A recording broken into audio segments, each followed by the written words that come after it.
Silakan. Ya, selamat pagi Pak Indra. Nama saya Hansa dari Universitas Terbuka Program Studi Kearsipan.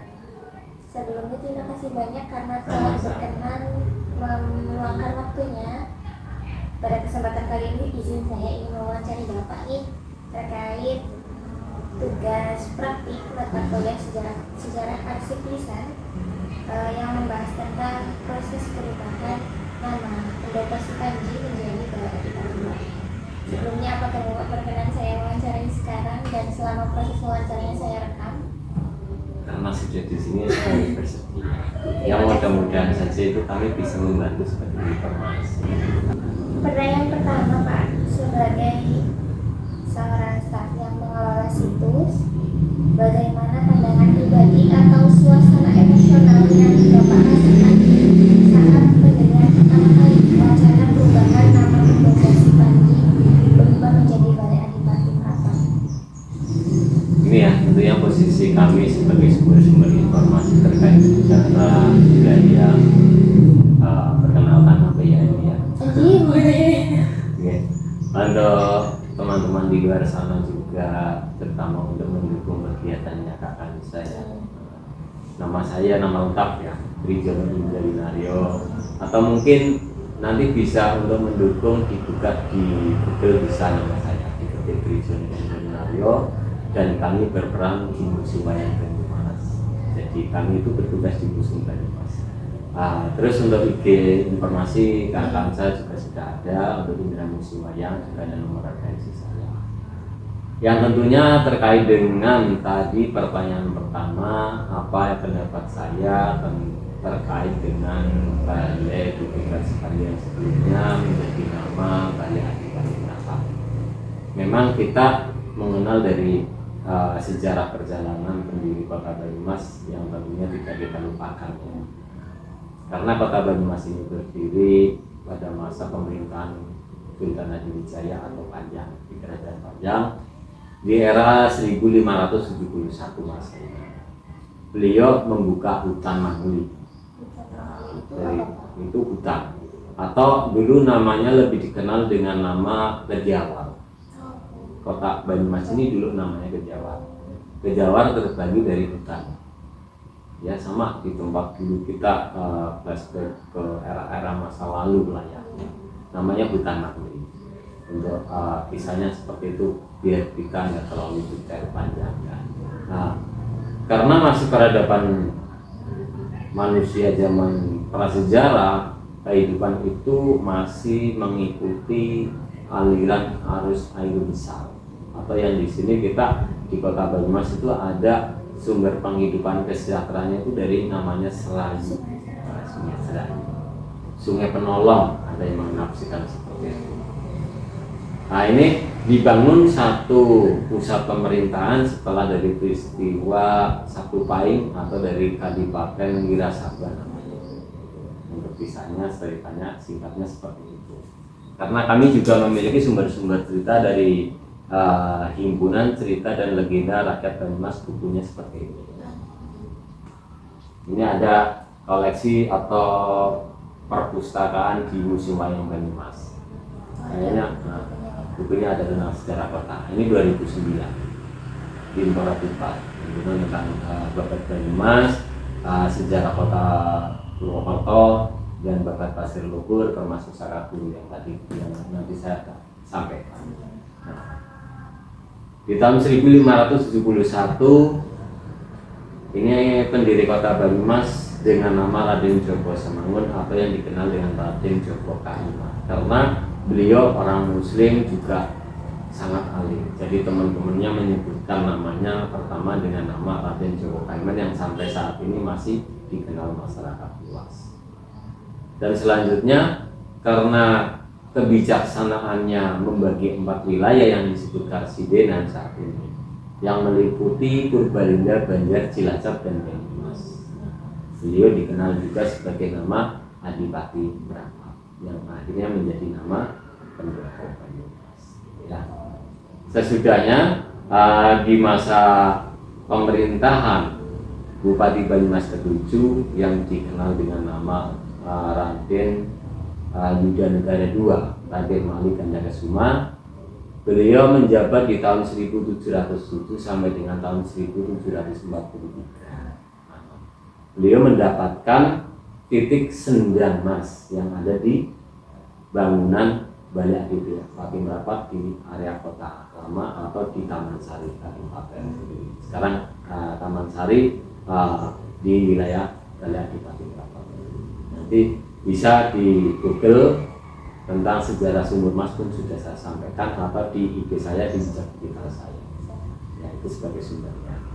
Terus Raden Mali Gandakesuma memiliki putra dengan nama Raden Mas Panji atau dikenal dengan nama Raden Mas Gunting.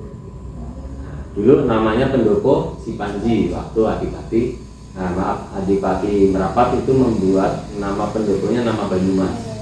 Itu ada kisahnya dari kayu mas atau Saka Guru Keramat itu, karena kayu itu berwarna kuning atau diistilahkan nama emas karena orang dulu menyebutkan satu nama itu simpel. Karena berada di sungai, akhirnya dinamakan dengan istilah emas dan air. Gitu. Jadi setelah dibangun untuk mendapatkan sebagai simbolis pusat pemerintahan, itu bangunan dengan gaya Jawa itu kan bangunan joglo ya. Ini kan dengan gaya limasan, bisa menampung masyarakat banyak maksudnya. Kalau rumah-rumahan biasa di Jawa Tengah itu khususnya itu jogloan, kayak yang di rumah Kanjeng Mas itu joglo. Tapi ini karena biar lebih luas untuk menampung warganya, itu dibuat dengan gaya limasan. Dan ini dipindah ke sini setelah Yuda Negara, pemerintahan Banyumas ke-7. Nah, terus diberi nama Pendopo Si Panji, gitu ya. Dan selanjutnya di era pemerintahan Belanda, untuk pengembangan perekonomian masyarakat Kota Banyumas khususnya, karena Kota Banyumas dipegang oleh residen Belanda sebelum Indonesia merdeka, tepatnya 7 Januari 1937. Ini dipindah ke Purwokerto, penggabungan 3 kabupaten, Aji Barang, Banyumas, dan Purwokerto sendiri. Nah, karena untuk meningkatkan perekonomian. Karena jalur darat, jalur panturannya itu baik dari kereta api ataupun kendaraan-kendaraan yang lain, termasuk perekonomian itu di Purwokerto lebih fokus. Iya, maka dari sekarang pun Kota Banyumas ya Purwokerto ya Banyumas, seperti itu. Karena pusat pemerintahannya sebagai R1-nya, atau kalau di kita bupati, atau di daerah lain namanya wali kota mungkin ya. Nah itu di Purwokerto. Dan kenapa sekarang ada perubahan yang diresmikan pada tahun 2002 ya, 2022, tepatnya tanggal 22 Desember ya, untuk di Prasastinya diberi nama Pendopo Balai Adipati Merapat. Karena satu, secara mengenang jasa pendiri Kota Banyumas yang saya maksud tadi adalah Raden Djawa Kaiman atau Adipati Merapat itu sendiri, untuk mengenang beliau. Iya, tujuannya. Karena yang di Banyumas, karena Banyumas memiliki 2 area alun-alun atau tatanan pemerintahan yang memang untuk sampai saat ini untuk kepentingan pemerintahan. Bedanya, Kota Lama Banyumas yang dulu untuk kabupaten sekarang dipindah Purwokerto, dan di sana sekarang sudah masih di Purwokerto sebagai kantor Bupati Purwokerto, dan untuk yang di Kota Lama atau di alun-alun Banyumas ini untuk sama. Yang kedua, secara sudut pandang saya membedakan di mana posisi kantor bupati dan kantor camat. Karena satu posisi areanya itu yang luas sama. Karena dikenal masyarakat secara umumnya itu kantor bupati masih di sini, apalagi yang jauh daripada kecamatan. Untuk pertanyaan berikut, yang kedua, dalam arsip formal kan hanya mencatat hasil keputusan, Iya. keputusan rapat dan perubahan nama. Betul. Kemudian bisakah Bapak sedikit ceritakan, meskipun singkat saja, dinamika lebih non formal atau obrolan santai bagi para yang terlibat di balik layar terkait penamaan tersebut? sebatas paham saya saja ya, karena juga saya bukan orang asing juga, kami hanya sebagai pengamat karena kami bertugas di lingkungan wilayah Balai Adipaten Rapat, khususnya di Museum Wayang Banyumas, termasuk di Balai Pelestarian Sejarah dan Budaya. Untuk terkait dengan perubahan Balai Adipaten Rapat tentunya sudah dipikirkan matang-matang dari dinas-dinas terkait. Yang terkait itu dari keputusan bupati, keputusan perarsipan juga, karena data di sini semua diarsip pemerintah daerah Kabupaten Banyumas ya. Dan terutama juga daya dukung yang kuat dari para pengakui sejarah dan budaya. Dan itu pun akhirnya terlaksana. Ini pada masa pemerintahan Bupati Banyumas ke-7 Bapak Ahmad Hussein. Ya, gitu. Yang beliau yang akhirnya meresmikan. Dan di sini karena di situ sudah diwakili oleh Bupati Banyumas terkait di masanya, akhirnya menjadi daya dukung yang kuat.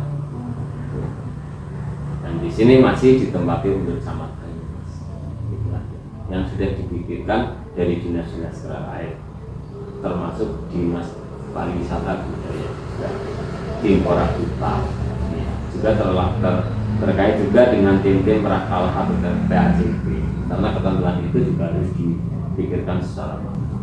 Ya, baik Pak.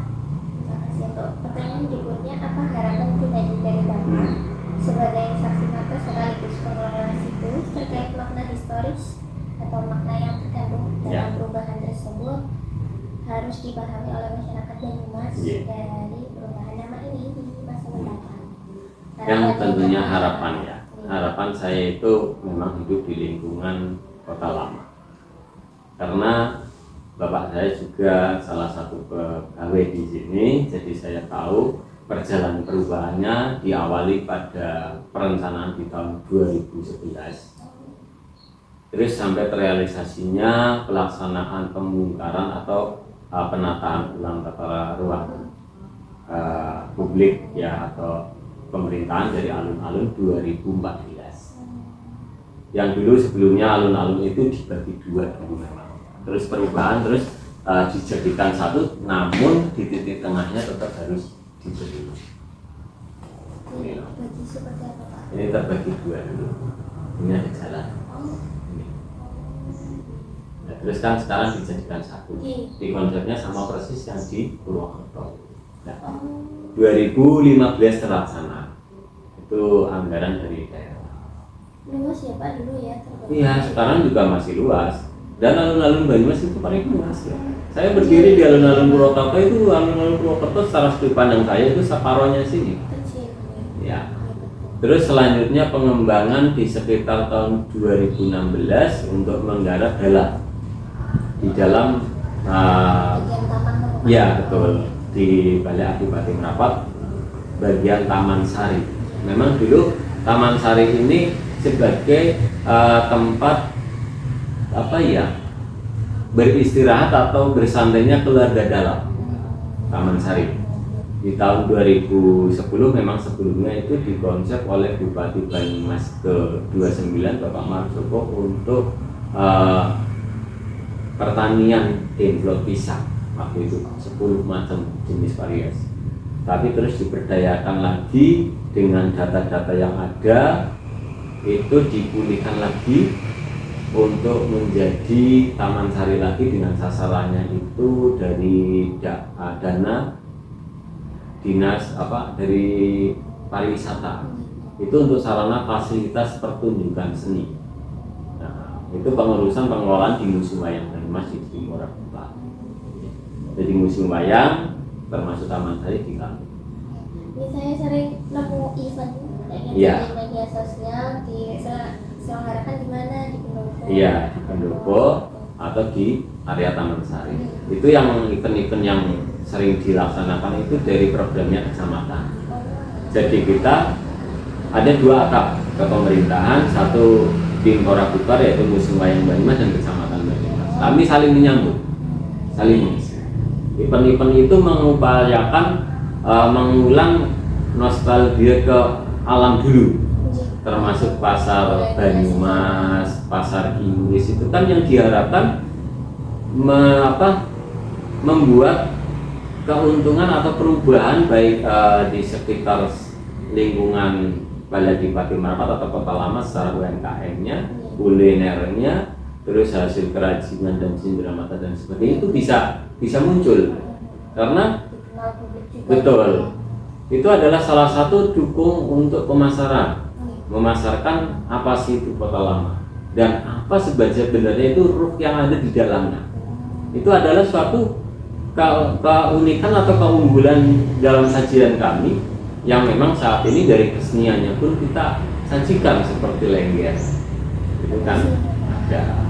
Terus kalau di program-program kami sendiri pun di Museum Wayang Banyumas memiliki agenda sendiri, kami lebih cenderung mempertahankan nilai budaya dari sisi pewayangannya, dari sisi lenggernya juga itu kami memang berupaya. Dan kemarin pun tidak lama, saya kemarin dari Kamis ada paparan di SD Negeri, di SMP Negeri 1 Sumba. Ini koleksi museum dan kami memaparkan seperti ini. Iya, ya karena ini kita edukasi sifatnya di Museum Wayang itu edukasi pembelajaran setelah itu.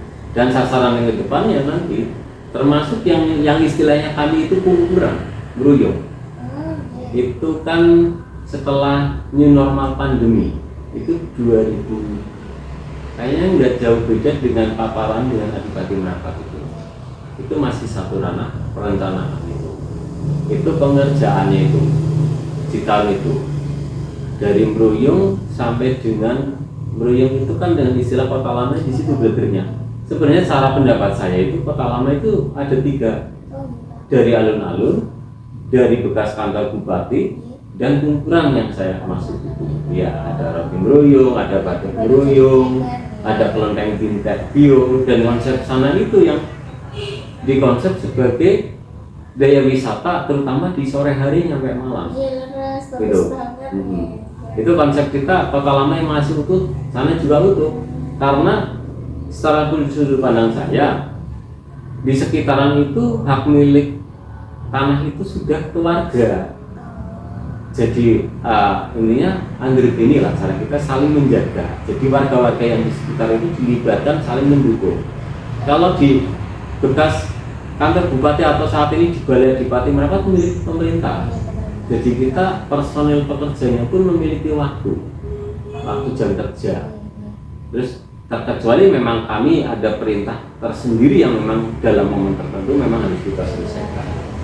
Saya juga sering dari berangkat pagi kita ada kegiatan sampai pulang pagi, terutama kalau di wayang itu memang kita harus benar-benar powernya harus ekstra. Alun-alun pun sama milik publik. Semuanya masyarakat UMKM dari itu kan ditata itu untuk dagangnya itu dikasih tempat jadi nanti lebih bersih, lebih nyaman. Ya semuanya saling mendukung.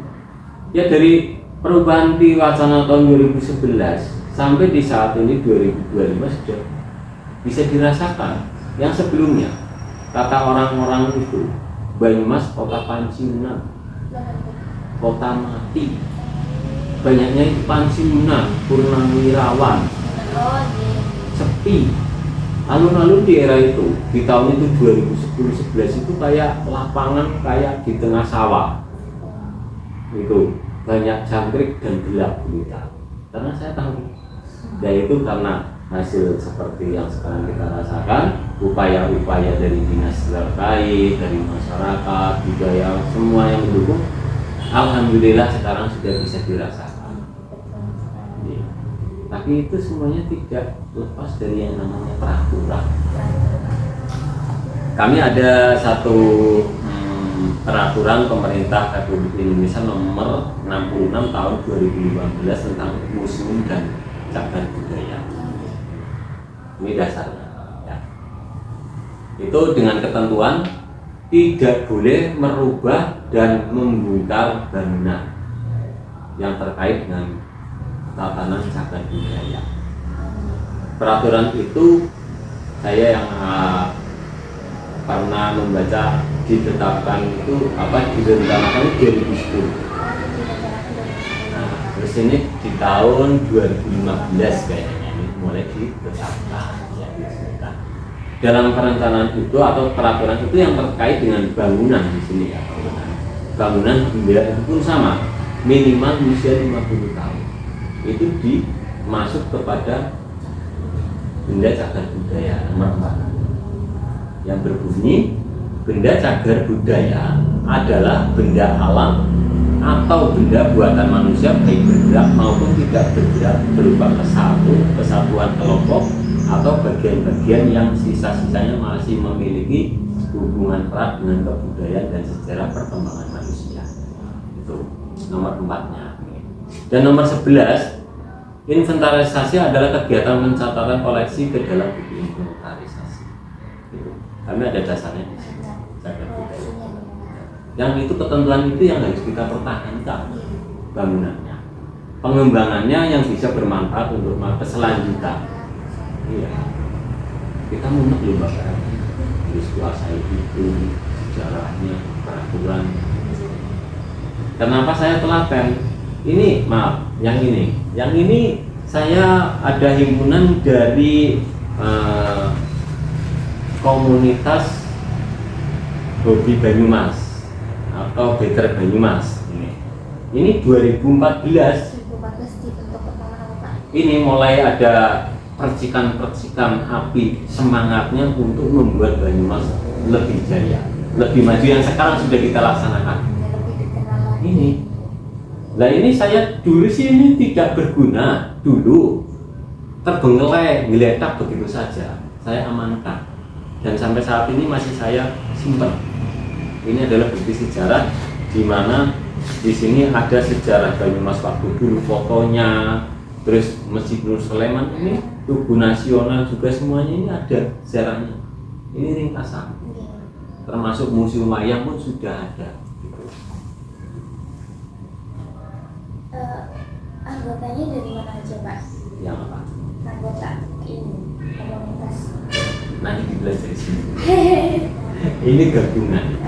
Yang jelas ada dari tokoh-tokoh budayawan, sejarawan, dan komunitas-komunitas yang memang berkecimpung di dalam. Itu dari Banyumas Raya mencetuskan suatu impian dan sekarang sudah terlaksana intinya impian itu. Termasuk tidak lepas dari struktur organisasi di wilayah sama Muspika yang meliputi dari Dandim dan kepolisian, juga dinas terkait kabupaten, dinas Dinkora Bubar terutama. Begitu. Tinggal menjaga kestabilan dan terus berkembang. Iya.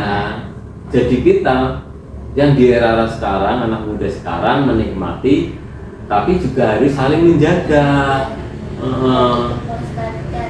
Iya, harus tetap menjaga, nguri-nguri bareng-bareng biar tetap bisa terjaga untuk masa mendatang masih tetap utuh. Nah kalau sekarang udah dibuat bagus-bagus, anak-anak sekarang tidak bertanggung jawab, semua dirusak-rusak, ya kedepannya ya kita mau membuat lagi. Ya nanti kan pemborosan. Masalahnya maafnya anggaran itu kan tidak mudah. Gitu. Kalau daerah mampu ya dibuat daerah, kalau enggak ya harus lari ke provinsi dan keselanjutannya. Intinya tentang Balai Adipati Merapat adalah ulasan mengenang pendiri kota. Jawab cukup sampai sini. Tadi pertanyaan terkait harapan Bapak, itu merupakan pertanyaan terakhir. Terima kasih banyak atas waktu dan penjelasan Bapak ini tadi. Informasi tadi amat sangat membantu saya memahami tentang proses perubahan nama tersebut. Baik, terima kasih dan Sama-sama. Ya kayak gitu ya teman-teman. Kapan-kapan buat teman-teman masih penasaran di mana kota lama Banyumas dan di mana museum wayang Banyumas, jam kerja kami setiap hari ya jam 9 sampai jam 3. Datang aja museum wayang. Perdanya 2000. Terima kasih, salam budaya.